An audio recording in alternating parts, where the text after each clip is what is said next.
आदेश। आज आपको मैं ये बताऊंगा कि तामसिक देवी देवता की साधना करने के बाद जीवन में अनुभव खराब क्यों आते हैं।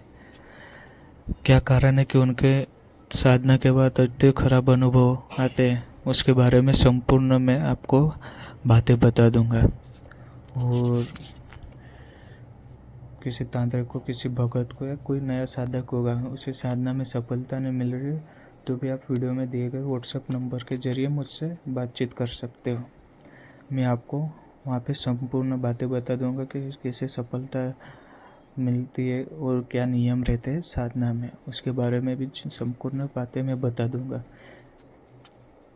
तामसिक साधना में कैसा रहता है कि गुरु मार्गदर्शन बहुत चाहिए, और उसे घर में जो संसार में रह के सेवा करते कोई भगत है या कोई तांत्रिक साधक है जिसने गुरु धारण नहीं किया है, तो फिर उनको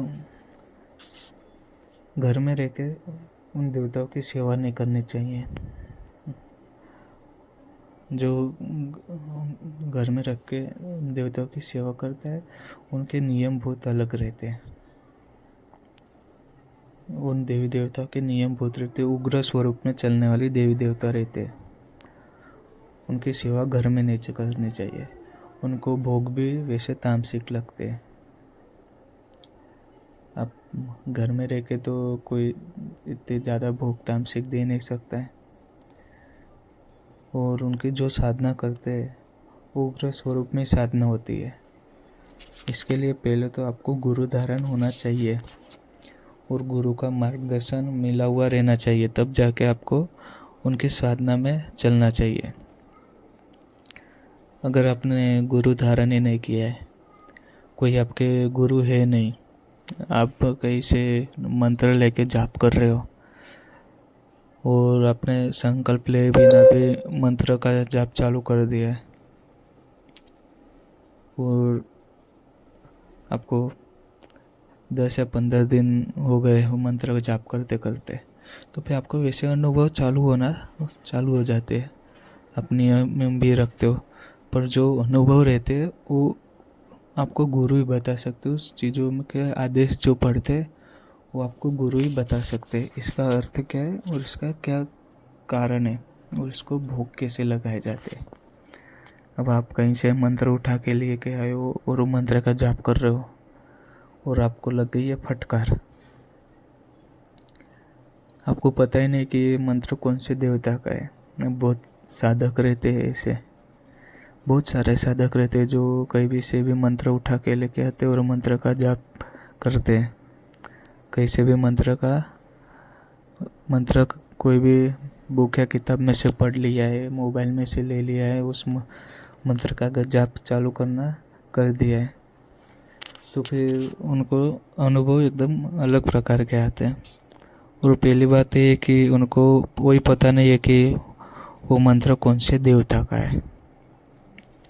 इसके लिए मैं आपको हर वीडियो में बताता हूँ कि कोई भी आप मंत्र का जाप करना चालू करते हो तो आपका गुरु मार्गदर्शन रहना चाहिए, गुरु के मुख से वो मंत्र वो लिया हुआ रहना चाहिए, तब जाके उस मंत्र का भी जाप करना है।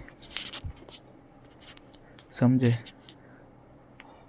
कोई भी मंत्र रहता है वो पहले गुरु को पूछ के करना चाहिए। अब आपके गुरु है नहीं तो आप कोई भी मंत्र का जाप कर रहे हो, उसके अनुभव तो खराब आएंगे। और तामसिक देवी देवताओं का, उग्र स्वरूप में देवी देवताओं का जाप करो, जैसे कि शमशान काली है, माता महाकाली है, इन दोनों में बहुत जमीन आसमान का फर्क है। शमशान काली जो है वो उग्र स्वरूप में चलने वाली देवी है और माता महाकाली जो है वो शांत स्वरूप में चलने वाली देवी है। तो फिर कौन सी देवी की घर में सेवा करनी चाहिए? अब बहुत सारे लोगों को ये मन में प्रश्न रहता है। अब आप माता शमशान काली के घर में सेवा करोगे तो फिर उनको भोग भी वैसे ही लगते उग्र स्वरूप के, यानी कि तामसिक भोग लगते हैं, क्योंकि आप तो उनकी सेवा उग्र स्वरूप में उठाई है, तो फिर भोग तो आपको तामसिक लगाने पड़ेंगे। अब बात ये आती है कि आप उस तामसिक जो भोग है वो घर में नहीं लगा सकते हो। आपको जो भोग है वो बाहर ही लगाना पड़ेगा, क्योंकि घर में तो आपका परिवार रहता है, तो फिर बाहर भी आप कैसे लगा पाओगे। जहाँ इसके लिए जो देवी देवता की आप सेवा कर पाते हो घर में रह के, वही देवी देवता की सेवा करनी चाहिए। उग्र स्वरूप में आप सिद्धियाँ शक्तियाँ हासिल करने के लिए उग्र स्वरूप के देवी देवताओं को लेके चलते हो, तो उनको भी भोग लगाने पड़ते हैं, तो फिर लग जाती है फटकार, फंस जाता है जो भगत साधक तांत्रिक नया रहता है वो, तो फिर उनको खराब अनुभव आते हैं। और शांत स्वरूप की देवी की सेवा आप करते हो, माता महाकाली है, इन सब देवी देवताओं की सेवा करते हो शांत स्वरूप में, उनको मीठा भोग लगता है, आप इनकी सेवा उठा सकते हो घर में रह के। उग्र स्वरूप की आप सेवा करते हो तो अनुभव भी खराब आते हो और उनका भोग भी घर में नहीं लगा सकते हो। इसके लिए आप कोई भी देवी देवताओं की करो तो शांत स्वरूप की देवी देवताओं की करनी चाहिए। और किसी नया साधक है, किसी नया भगत है, आप उनको गुरु दीक्षा नहीं मिल रही है या गुरु कोई नहीं मिल रहा है, तो फिर आप वीडियो में दिए गए व्हाट्सएप नंबर के जरिए मुझसे बातचीत कर सकते हो, मुझसे पूछ सकते हो कि गुरु दीक्षा कैसे लेनी है कैसे नहीं। मैं आपको संपूर्ण चीज़ें वीडियो में दिए गए व्हाट्सएप नंबर के जरिए आपको बता दूंगा। आदेश।